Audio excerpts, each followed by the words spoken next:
The first thing to hit them wasn't the heat, or the smell of wet leaves cooking under their boots. It was the sight of Private First Class Lacade kneeling in a puddle, smearing what looked like mud and crushed beetle guts across her face, dead serious, while the rest of the squad stood around half laughing and fully clueless. "What is this, a tribal fashion show?" Rivers snorted, flicking a bug off his visor. "She gonna summon the jungle spirits to do recon for us?" The laughter stopped cold when the squad's drone went silent, their maps glitched into static, and Lyra whispered without turning around. "They're watching us." "Not them, the jungle. And it already picked who dies first." Then she vanished into the vines, like she'd never been there. When Special Ops Unit V-12 dropped onto Varric 6, they thought it was a routine extraction. Drop in, grab a fallen drone with high-value intel, and get out before any local militia sniffed them. Jungle planet, standard gravity, no known predators above Class 3. Easy day. Easy days, however, have a way of turning into long, final ones when the jungle starts to breathe like it's alive. The team consisted of Sergeant Colt, the loudmouth leader who thought leadership meant bark louder than anyone else, Rivers, a twitchy demolitions guy with more muscle than brain, Tanner, the cocky sniper with a habit of monologuing during recon, Diaz, silent but sketchy, and Lacade, transferred in last minute, no fanfare, barely a file. From the moment she stepped onto the transport, Cade didn't quite fit. She didn't speak unless spoken to, barely ate the rationed protein bars, and spent half the ride fidgeting with her gear, which wasn't standard issue. Her suit looked like it had been stitched together from moss and camo netting, with real vines threaded through reinforced plates. It was practical, effective, and completely bizarre to the rest of them. Colt gave her the classic squad welcome. "We already got a mascot, Cade. You can ditch the swamp cosplay." She didn't respond. She was too busy blending in with the supply crate behind her like a ghost with a mission. They hit the jungle drop zone just after sunrise. A heavy mist clung to the trees, thick enough to soak through gear, dense enough to obscure even nearby shapes. Still, the squad moved in formation, weapons up, spirits high. Colt had them cracking jokes, Tanner doing impressions, Rivers snapping branches to look macho. Cade kept to the rear, saying nothing, eyes scanning the treetops. Colt rolled his eyes and muttered, "Paranoia's cute until it gets you court-martialed." 2 hours in, the comms started cutting. First it was interference, then the drone feed fuzzed out entirely, freezing on a single frame, a tangle of roots shaped eerily like a face. That's when Tanner disappeared. 1 second he was there, talking about how nothing could survive in this heat for long. The next second, his voice cut off mid-sentence. No scream, no gunfire. Just gone. They found his helmet 10 minutes later, lying in the middle of a patch of soft mud, upside down. No blood. No signs of a struggle. Just the faint impression of something having dragged through the mud. Colt muttered something about ambush predators, maybe locals trying to spook them. Cade, now standing a good 10 meters off trail, didn't even look surprised. "He didn't scream," she said. "Which means it was fast. Surgical. And close." She paused, tilting her head slightly.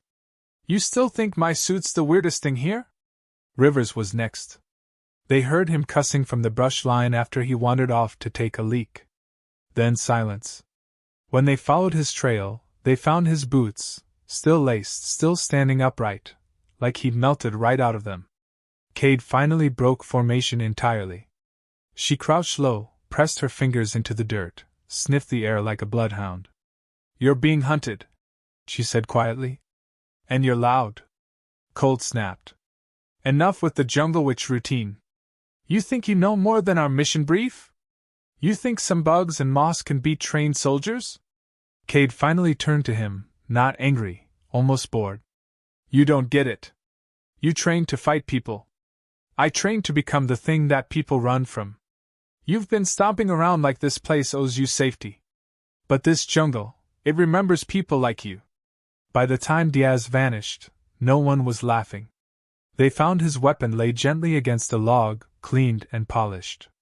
A banana leaf had been folded into a little origami crane and placed on top. Cade's voice came through their helmet comms a moment later. He slipped. Left a print on a root. Shame. Colt's eyes darted across the trees. Where are you? He barked. No answer. Cade was gone, radios silent, off-grid, and from that moment forward, the rest of the unit knew what they didn't want to admit. She wasn't trying to find the enemy. She was the enemy. And she was winning. Their mission to retrieve a drone no longer mattered. The drone was likely bait. The jungle was the cage. And Cade, who they mocked, ignored, and sidelined, was now the only one in control of the game. What they didn't realize was that this wasn't her first time in the deep green. Varric 6 was her old stomping ground. She'd been here before. She'd been left behind once, presumed dead, survived for weeks alone, and the jungle had adopted her. She'd learned its rhythm, slept in trees, moved like mist, fought predators with nothing but sharpened bone.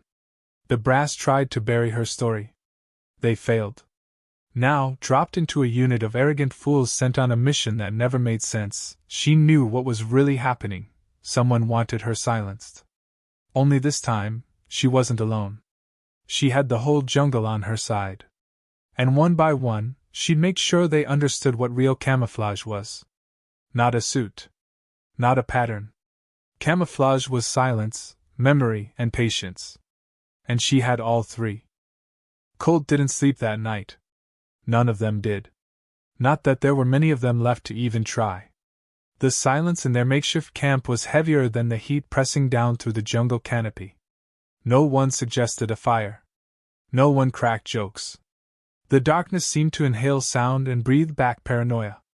Every snapped twig, every chirp or rustle sent adrenaline slamming through their veins. Diaz had been the last to disappear, and Colt had witnessed nothing, no signs, no fight, not even a scream. Just the absence. A void where a man had been standing, and then nothing but the echo of his own thoughts whispering too loud in his skull. They took turns on watch, though Colt noticed that no one trusted anyone else to actually stay awake. Eyes darted. Hands never strayed far from triggers. But all the rifles in the world didn't help when the enemy didn't make noise, didn't leave tracks, and might have been a ghost, or worse, a ghost with a vendetta. And that vendetta wore vines and silence like a uniform. Every few hours, Colt swore he saw movement just past the tree line. He'd snap his rifle up, laser darting through the trees, but there was never anything there. Just leaves, breathing slowly in the breeze. Watching. In the deadest part of the night, Rivers lost it. He stood up, muttering curses and shaking, waving his flashlight in shaky circles. "I'm not dying out here like this," he hissed. "You hear me, Cade? This isn't some survival documentary. We're trained. We're soldiers." He fired blindly into the trees, the blasts of plasma lighting up the trunks in flashes of harsh blue. Birds and night creatures shrieked and scattered. And then, once again, silence returned. Thick. Smirking. Waiting. When morning came, Rivers was gone. Not just gone, erased. There was no blood, no weapon left behind. Only a ring of disturbed soil where he'd stood, and his helmet, perched upside down on a stump with a banana leaf poking out of the top like a party hat. Colt's hands trembled as he picked it up. Inside the helmet's display screen, written in looping black marker, were the words, "Fear makes you loud." By now, Colt stopped pretending this was anything but personal. Cade wasn't just taking them out, she was teaching them something. He just hadn't figured out what class they'd been enrolled in. There was no mission anymore. No drone worth retrieving. The extraction window was days away, and unless someone figured out how to beat a ghost that knew every inch of the jungle, Colt suspected he'd be the last to receive a personal lesson. He decided to move camp. The location wasn't safe. No place was, but staying still felt like giving up.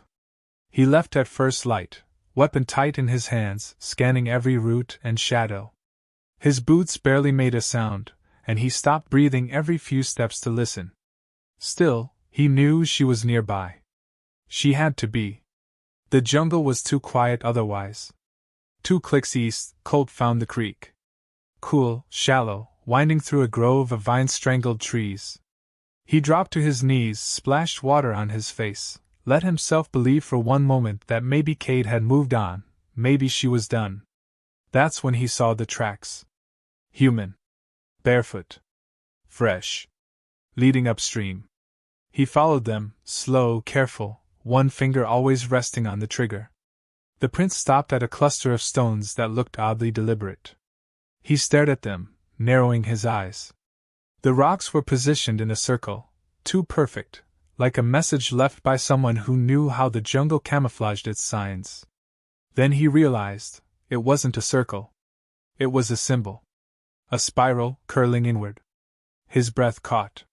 That was the insignia of the Pathfinders, the elite recon unit disbanded 3 years ago after a jungle op went wrong.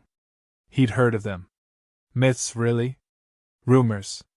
Ghost stories traded over drinks in mess halls. One member survived the op, it was said. A woman. Walked for 30 days through hostile jungle and never spoke again. Declared unstable. Discharged. Buried in the files. He looked up, and that's when the ground under his left boot gave way. The snare yanked him upward fast enough to knock the wind from his lungs. He dangled 6 feet above the ground, rope biting into his ankle, spinning slowly as the jungle tilted sideways. A burst of panic clawed at his throat. He grabbed his knife and started sawing at the rope. Then he heard her laugh. It was quiet, too quiet to be cruel. But it was there. Nearby. Soft as a leaf brushing past your ear. "Rookie mistake," she said. The voice came from everywhere. The trees. The shadows. Inside his head. He stopped sawing. Slowly, he let the knife fall back to his belt. "I should have seen it," he said aloud. "From the start." "You saw," her voice answered. "You just didn't respect it." He hung there for a minute longer, spinning gently in the air, blood rushing to his head, eyes scanning for a glimpse. He caught only a flicker, movement behind a fern, a shape barely distinguishable from the greenery. Then it was gone again. "You trained with Pathfinders," he said. "I was a Pathfinder," she replied. Colt swallowed, his throat dry. "Then you know protocol. This is above you. Whatever you're doing, it's not sanctioned." "No," she agreed. "It's personal." Then the rope snapped, and he dropped hard, landing with a grunt. He looked up, no one there. Only a small wooden spike driven into the tree above where the rope had been tied. She'd let him down. Not to save him. To humiliate him. For the next few hours, Colt staggered through the jungle. He ditched his helmet, ripped off his body armor. It was too heavy, too loud. Every time he heard movement, he flinched. The jungle was suffocating, its colors too bright, its shadows too long. Cade was dismantling him, not just physically, but mentally. She was rewiring his instincts, breaking his pride into shards. At sunset, he stumbled into a small clearing. There, in the middle, was a single supply crate, untouched. It was one of theirs, airdropped earlier. It should have been found by now. He approached slowly, warily, and flipped the latch. Inside was a ration bar, untouched. A bottle of water. A folded-up photo, his. It was him and his squad, taken weeks before deployment, grinning like fools. Someone had drawn XS over everyone's faces except his. Underneath it, a scrawled message on the photo's back. "You'll be the last to understand." Colt dropped the photo. He was alone. Completely, utterly alone. Not just in the jungle, but in the fight. Cade wasn't hunting anymore. She was cleansing. He realized, too late, that they hadn't brought a soldier into the jungle, they'd walked into hers. The place that made her. That forged her. And now it was shaping him, too. Whether he survived or not, Colt would never leave the jungle the same man. If he left at all. Colt couldn't remember the last time he blinked. His eyes burned, crusted at the corners from dried sweat and lack of rest, but he didn't dare close them. Not even for a second. The jungle around him had no rhythm, no pattern, no sign of time passing. Daylight inched overhead but brought no relief. He'd long since ditched his HUD unit. Its digital readouts were more distraction than help, especially when Kate had been using signal pings to mimic incoming enemy motion. At first, he thought it was a glitch. Then he realized she was feeding the system false movement alerts to wear down his nerves. She wasn't just tracking him. She was playing with him, breaking him like a dog too stubborn to roll over. He stayed low now, crawling more than walking, tasting mud every time he slipped. There were no more jokes, no more commands echoing from his lips. His voice stayed locked in his throat. Not that it mattered, no one was left to hear him. He hadn't spoken a single word out loud in almost a full day. Even his thoughts had started losing their structure. Instead of commands, his brain ran in circles: check the ground, scan the trees, move, wait, check again. It was like he'd become part of the jungle, except the jungle didn't fear what moved within it. His old squad, what was left of them, danced behind his eyes now like ghosts. Rivers dangling from a snare? Tanner's gear scattered like breadcrumbs. Diaz, silent as he always was, but now silent forever. They had all mocked her. Mocked the suit, the silence, the weirdness, the way she moved. It hadn't been hazing. It had been stupidity. Pride. They thought they were the predators. That she was the odd one out, the liability. But she hadn't been trying to impress them. She hadn't even wanted to be there. The mission, the squad, the drone, all of it had been a setup. He saw that now. They were never there to retrieve intel. They were there to disappear. Quietly. Conveniently. And she had just flipped the script. He found shelter beneath a massive root system, its base hollowed out by decades of water erosion. It formed a natural crawl space just big enough to lie in. He curled inside, knife gripped tight, every muscle taut. He hadn't eaten in nearly 2 days. His last ration bar had mold spots. His water filter was broken. But he refused to drink straight from the creek. Not again. The last time he'd done that, he'd hallucinated that Cade was sitting across from him, her face smeared with ash, holding a flower out to him like a gift. When he lunged, she vanished. He'd woken up hours later with no memory of what happened in between. Now, lying still, he forced his breath into silence and tried to think. Not just react. He needed to get ahead of her somehow. Lure her into making a mistake. If she was playing mind games, there had to be a pattern, some emotional logic. She was angry, hurt, and deliberate. Maybe that was his window. Find what she wanted him to realize before she made him a corpse and a message. He drifted, half asleep, when a branch cracked nearby. His eyes flew open. No footsteps. Just one crack. Then another. Then something whistled through the air and thunked into the dirt just inches from his head. It was a spear. Hand-carved. Weighted perfectly. The shaft was smooth with care, the head obsidian sharp. He rolled away instinctively, knife up, but no one emerged. Only the steady sound of leaves shaking like slow applause. A voice filtered through the trees. "You're close," it said. "Almost ready." He shouted then, the first sound he'd made in hours. "Why me? Why keep me alive?"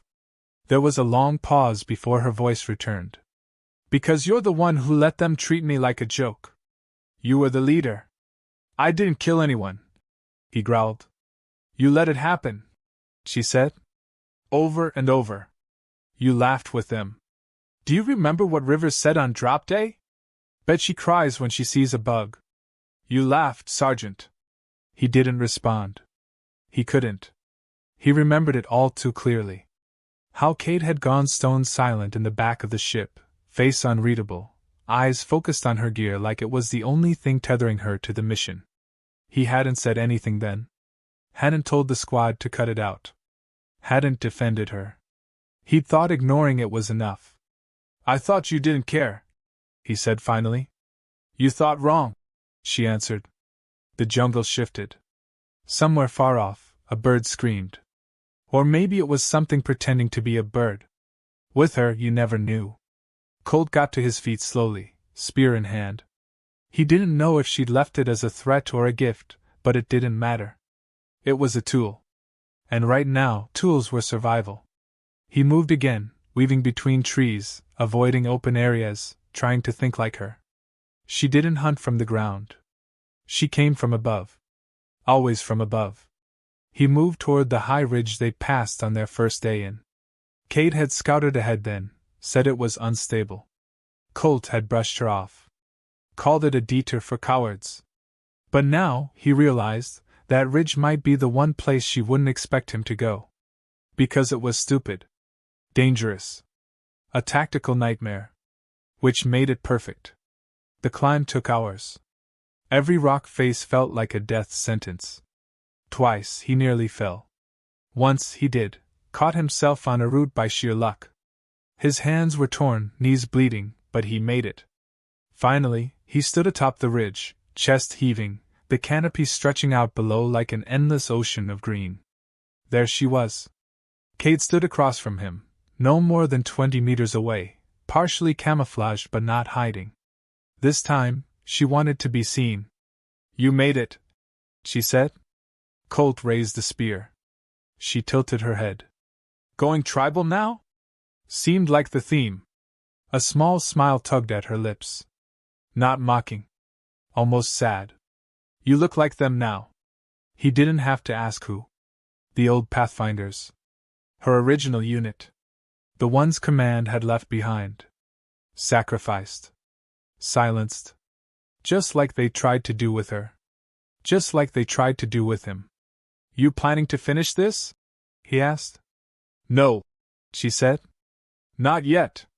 And then she turned and disappeared into the trees, her form slipping away like mist. Colt stood alone on the ridge, the wind pulling at his clothes, the jungle whispering below.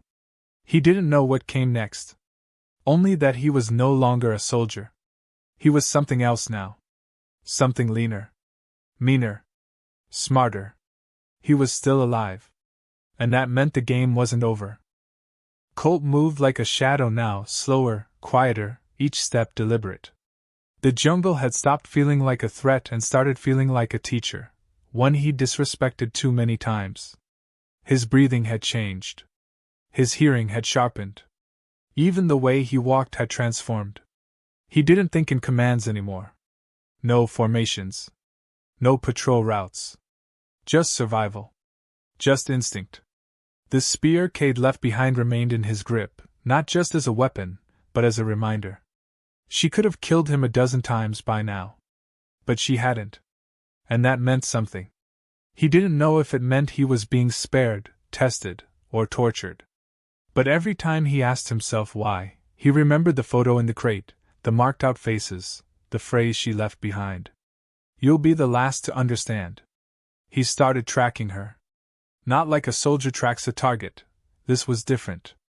More like a student trying to trace a teacher's footsteps. Her traps weren't left out of carelessness. They were messages.